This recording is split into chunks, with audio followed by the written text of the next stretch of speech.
Fala, meus queridos rapazes, sejam muito bem-vindos a mais um vídeo aqui do nosso canal. Como é que vocês estão? Encerraram a semana com chave de ouro?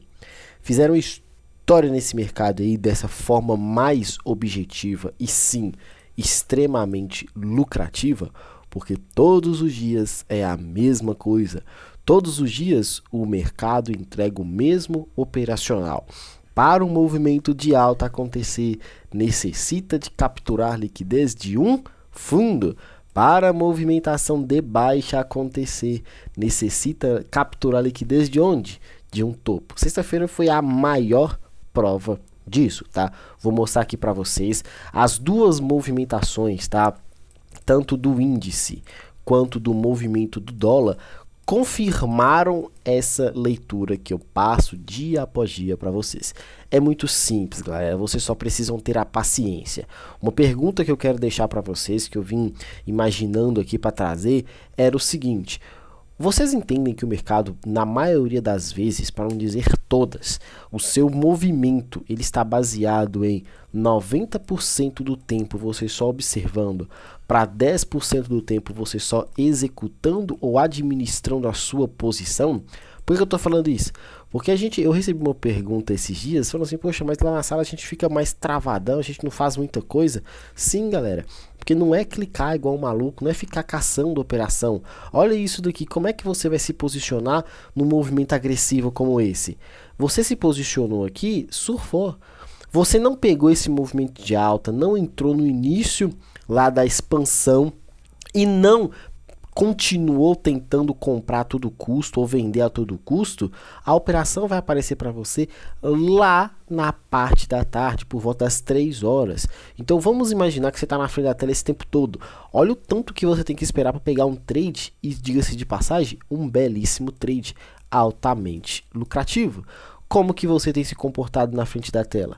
Tá usando 90% do tempo observando para 10% do tempo executando, ou está usando 10% do seu tempo só observando para 90% do tempo clicando igual um maluco ali, igual um cracudo de mini índice, mini dólar? Cuidado quanto a isso, tá? A pergunta é, você tem sido profissional ou não? Fechou? Então, quero te convidar sim, galera, quero que vocês estejam junto com a gente na sala, entendendo que nossa posição é mais de observação.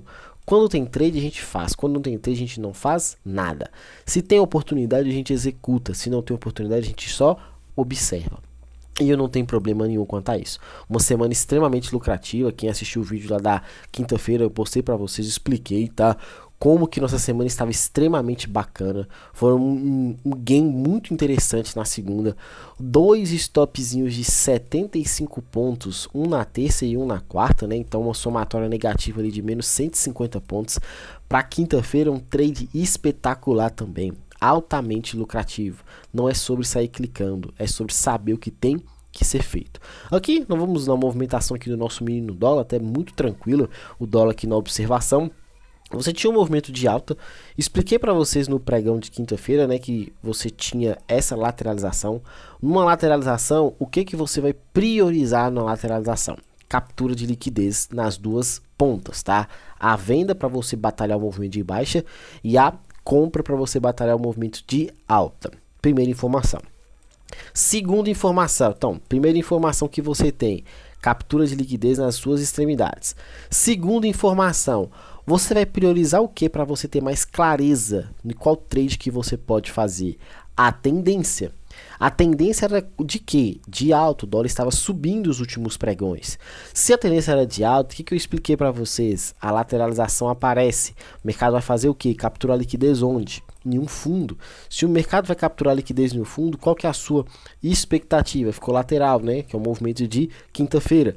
Continuar o movimento de alta. Se está subindo, a liquidez está onde? Nos fundos. Por quê? Porque é o melhor ponto para se comprar. Extremidades inferiores, compra. Extremidades superiores, Venda, foi dito e feito, tá? Você vai procurar sua marcação, você vai observar que foi uma notícia, tá? Quem se posicionou na notícia cravou esse movimento. Quem não se posicionou na notícia ficou só observando e o dólar simplesmente subiu em linha reta ali, uma pontuação extremamente lucrativa, agressiva e doideira.com, quase 100 pontos de alta. Por que eu falei que foi dar um trade somente na parte da tarde? Gráfico de 1 minuto, você vai descer seu tempo gráfico. Eu acredito que o melhor trade foi no reteste, tá? Mas existiu uma operação um pouco antes aqui. Por quê? Olha só esse movimento. Eu não gosto muito de fazer essa marcação, mas aqui você pode considerar esse cenário aqui como uma mudança de estrutura. Reteste nesta região, aqui nessa região, que o stop, independente de onde você se posicionasse, você não tomaria o stopzinho, tá? E teria o trade. Por que eu falo dessa movimentação aqui? Como o mercado não perdeu esse fundo, isso aqui para mim foi uma liquidez muito bem desenhada. Tava conversando com o aluno na hora, eu falei, ó, presta atenção nessa situação aqui. O mercado não perdeu essa liquidez, se quiser subir, tem que capturar para gerar um movimento. Então você pode tentar apostar num reteste dessa região superior de ponta vendedora. Foi dito e feito. Porém, uma movimentação muito difícil de pegar para quem não estava na frente da tela. Agora, observa isso daqui, ó. Quando o mercado rompe essa região aqui. Felipe, eu estou apostando que o movimento era de queda sim. Então você vai trabalhar com ponta vendedora nessas regiões. Olha a continuidade acontecendo. Eu particularmente, galera, nesse pregão de sexta-feira aqui do Bini no dólar, se não pegou a compra, não tem o que fazer. É um movimento extremamente direcional, forte e difícil de trabalhar para quem está de fora do movimento inicial. Subiu e corrigiu. Fechou o pregão na correção do 50% do dia. Então olha só que interessante. Aqui você já tem duas situações. Para uma movimentação de continuidade, você tem compra e sim o pavio que subiu, que saiu o movimento inicial. 3 oportunidades para você validar essa referência.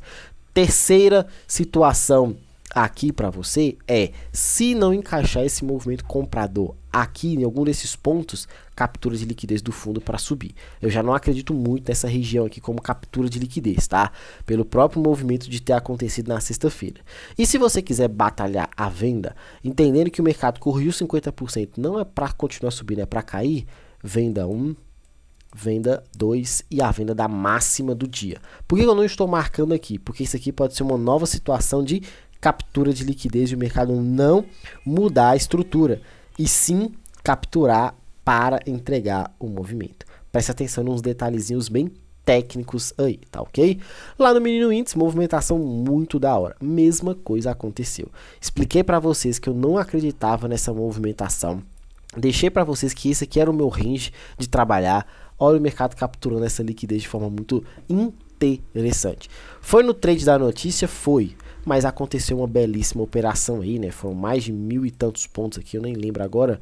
Foram 1.500 pontos aí, praticamente em linha reta para baixo, tá? Tiveram alunos que se posicionaram nessa venda aqui de cima, conseguiram cravar esse movimento. Foi uma movimentação muito interessante. Eu chamei a atenção de vocês falando que aqui essa região, esse fundo aqui era muito importante para o mercado vir capturar, e dito e feito, foi lá, buscou, estopou todo mundo e depois movimentou para o lado oposto.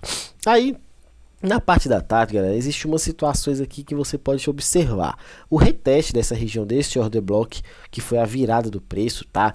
Não teria acionado com maestria no 50%. Então eu não vou ficar inventando a lógica da entrada aqui para você ter algo para falar assim, meu Deus, eu devia ter clicado. Não, não teve, tá? Aqui, nesse movimento de baixo, observe, a gente marcou um choque aqui, esperamos essa compra, para quem estava de fora, não tinha pegado nada, aqui era a operação mais clara que a gente tinha, o mercado não voltou. Aqui na parte da tarde, quando o mercado voltou por volta de 1 e pouca, é a mesma situação. Se você é muito ousado, você tem duas situações para fazer. Situação número 1, observar o choque aqui, de forma mais cautelosa. Se você é muito e quer clicar a todo custo, você tinha essa virada acontecendo a partir daqui e o mercado retestando essa região para você efetuar a sua compra. Vai colocar a sua entrada, vai colocar seu stop aqui abaixo e vai subir posicionado. Esse aqui não é um trade que eu gosto muito de fazer por um motivo. Olha só esse fundo triplo aqui de liquidez. Muito provavelmente essas voltas o mercado captura e acaba acelerando com mais força, tá? Então assim, você tem uma região interessante, você tinha uma defesa daqui de trás, só que você tem que tomar esse cuidado. Às vezes uma entrada que você ousa vai te fazer tomar um stop que você ainda não está preparado. Por que eu falo isso? Porque aconteceu a mesma situação aqui, ó. Presta atenção nessa movimentação. O choque bom estava lá em cima, tá? E aí imagina só se você ousa um pouco tentando entrar em qualquer outra estrutura antes desse movimento. Talvez você tomaria esse stop aqui, ó, se posicionando antes aqui, toma um stop, o mercado vai. Talvez você tenta se posicionar pegando essa região que também não é nada interessante, mas eu gostei por causa dessa liquidez, esse pavio capturando, fez esse movimento aqui, tentei ousar, infelizmente não acertei nesse reteste, porque o mercado não voltou. Então muito bom de pensar, mas muito interessante para você observar, tá? Então essa é a nossa movimentação. Às vezes você tem que ficar sem fazer nada para ter tranquilidade no longo prazo, tá? Felipe, mas se você olhar pelos 5 minutos, ele parou no FVGzinho que está escondido aqui. Sim, você vê esse FVG no momento que estava acontecendo? Eu sugiro e faço com meus alunos e vou falar com vocês a mesma coisa. Todos os dias que você estiver operando, faça uma informação aqui, usem um contexto. Tudo que o mercado vai deixando de rastro, você vai marcando. Porque na hora que ele voltar, dependendo da forma como está acontecendo, você vai ter a clara oportunidade para executar, beleza? Usem essa informação a seu favor. É um movimento muito agressivo que o índice deixou pra gente, né? Aqui é um topo legal, porque é um topo defendido pela liquidez capturada. Aqui é uma região que perde um fundo, porque essa vela é muito agressiva, né? Então você tem uma referência. Mesma coisa que aconteceu do dólar. Voltou na correção dos 50% do dia, tá? Então você tem essa estrutura apontada para baixo com a correção já acontecendo. Segunda informação aqui. Isso aqui pode ser a captura da liquidez para jogar o mercado para baixo direto. Observe esse ponto aqui, tá? Esse choquezinho interno para justificativa de uma entrada de venda. Primeira informação. Segunda informação, você tem FVG, você tem dois pontos interessantes demais para validar uma possível venda nessas. Três, na verdade, né? Tem este outro aqui. 3 oportunidades vendedoras nessas regiões. Cabe a você, enxergando o mercado nessa região, a validação na operação de risco ou na confirmação no gráfico de 1 minuto, um gráfico menor, fechou? Preste atenção nesses detalhes, não se percam, uma semana extremamente lucrativa, nós começamos o mês com tudo, graças a Deus, de forma cautelosa e lucrativa. Você, na sua ousadia, está sendo um operador lucrativo ou um operador que está perde? Venha participar junto com a gente da sala do ao vivo, venha participar junto com a gente das aulas individuais, eu quero te ajudar. Fechou? Não perca tempo, não fique de fora, venha participar hoje mesmo. Link na descrição desse vídeo. Um grande abraço a todos, fiquem com Deus e até a próxima. Valeu!